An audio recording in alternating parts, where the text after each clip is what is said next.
오늘은 8월 15일 에스겔 40장 1절부터 16절입니다.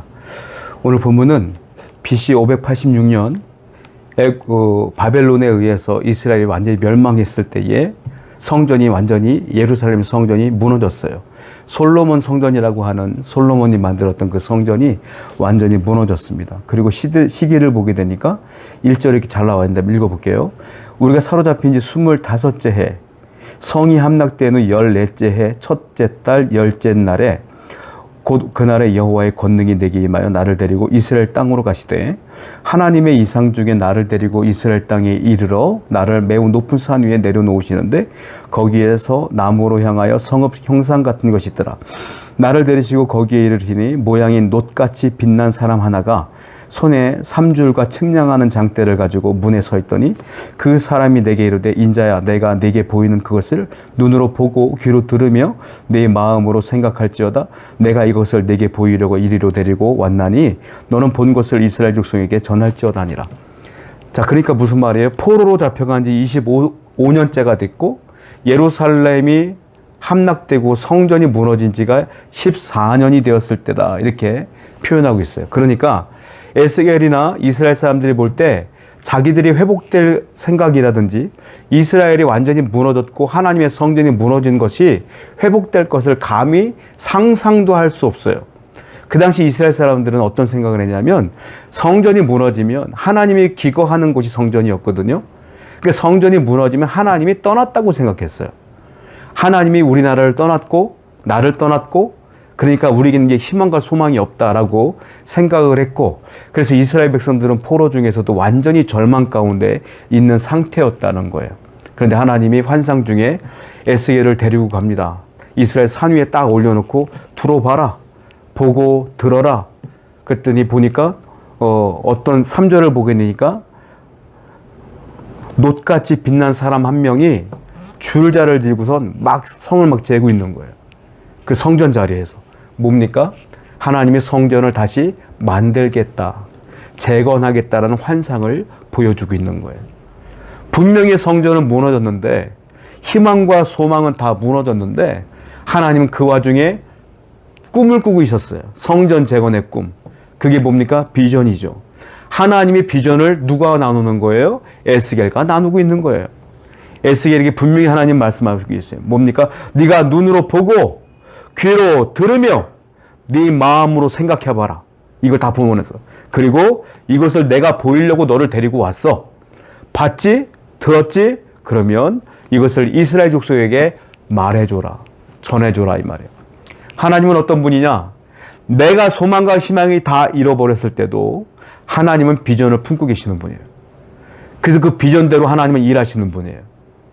여러분들의 희망과 소망이 중요한 게 아니라 하나님의 그 꿈을 이루려고 마음만 먹으시면 여러분들의 인생에서 그 비전들은 이루어진다. 또 하나, 비전은 하나님이 사람과 나누어요. 에스겔과. 에스겔의 역할은 뭡니까? 하나님의 비전을 들었고 눈으로 봤고 그가 깨달았으면 어떻게 됩니까? 주위 사람들과 나누라. 나누는 거예요. 교회도 비전이 있죠. 목사님들 같은 경우는 비전을 위해서 기도하다가 깨달음이 와요. 그러면 목사님들은 성도들과 비전을 나누는 거예요. 그 비전을 나누고 성도들과 함께 교회 성전을 위하여 그 비전을 이루기 위해서 함께 노력하는 것. 그것이 중요한 거 아니겠습니까? 하나님은 항상 비전의 하나님이세요. 꿈의 하나님이세요. 여러분들에게 희망과 소망이 없을지라도 하나님은 여러분들을 향한 계획과 비전이 반드시 존재하고 있음을 알아서 하나님께 늘 기도하고 하나님께 나아가는 여러분 되기를 축원드립니다. 5절입니다. 내가 본즉 집 바깥 사방으로 담이 있더라. 그 사람의 손에 측량하는 장대를 잡았는데 그 길이가 팔꿈치에서 손가락에 이르고 한 손바닥 너비가 더한 자로 6척이라. 그 담을 측량하니 두께가 한 장대요 높이도 한 장대며 그가 동쪽을 향하여 문에 이르러 층계에 올라가 그 문의 통로를 측량하니 길이가 한 장대요 그 문 안쪽 통로의 길이도 한 장대며.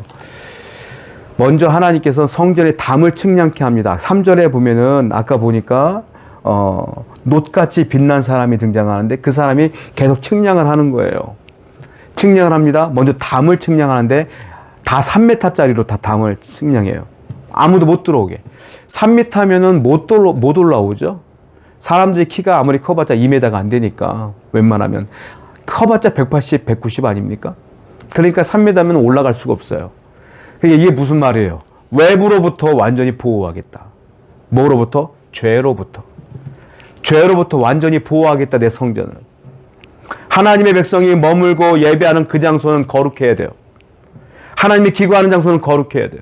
죄로부터 완전히 단호하게 분리되어 있어야 돼요. 여러분, 하나님께서 말씀하시는 거예요. 성도는 죄로부터 완전히 분리되어 있어야 된다는 거예요. 그 죄 때문에 멸망했잖아요, 이스라엘이. 그러니까 이제는 죄로부터 분리되라 이 말이에요. 우리는 항상 죄로부터 멀리 있어야 돼요. 죄와 가까이 있으면 안 돼요. 항상 멀어져야 돼요. 그 말씀하시고 또 하나, 이번에는 동쪽을 측량합니다. 동쪽에는 뭐가 있습니까? 현관이 있고 방이 있고 막 이래요. 그것도 똑같이 측량을 합니다. 여기 측량한다 이 말이 나오는데, 측량한다는 건 재건한다는 겁니다. 하나님이 이제 하나님의 백성들을 재건하기를 원하시는 거예요. 일방적으로 하나님은 이스라엘 백성들은 포로 잡혀가 있는 상태인데 일방적으로 재건해 주는 거예요. 하나님께서. 뭐예요? 하나님의 일방적인 사랑을 얘기하고 있어요. 지속적으로 하나님께서 사랑하고 있어요. 백성을 향하여 끊임없이 사랑하고 있어요. 내가 너희들을 재건해 줄게. 내가 너희들을 위해서 내가 재건해 줄게. 계속 하나님께서는 말씀하고 있음을 우린 기억해야 된다. 성도 여러분, 기억하셔야 될 게 있어요. 아무리 어렵고 힘들어도 하나님에게는 비전이 있습니다. 바로 여러분들을 향한 꿈이 있어요. 하나님은 여러분들이 죄와 멀어지길 원하셔요. 그리고 일방적으로 여러분들을 여전히 사랑하셔요.